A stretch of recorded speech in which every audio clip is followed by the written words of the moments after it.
ऐ मुल्क दा हाकिम होश चा साडे मुल्क दी अंत तबाही ना कर बा अखे चा कलवावन सिख कहीं दुश्मन को भाई भाई ना कर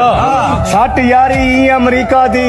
उंदे आखण ते महंगाई ना कर बण मुस्लिम बेशक मुल्क चला इतां काफिर वांगू शही ना कर बण आदी गई लहू पीवण दा तैकू लहू मस्कीन दा घिऊ लग दे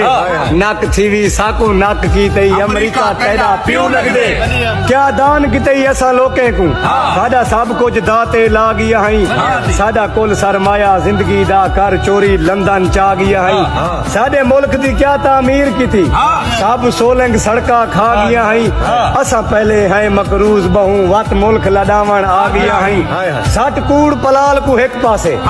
सच मुंह ते आख ते सच्चा बन महंगाई घटा तैकू आदे प्यूं वे तू इंसान दा बच्चा बन और जिवें चोट दिती आ धरती को असा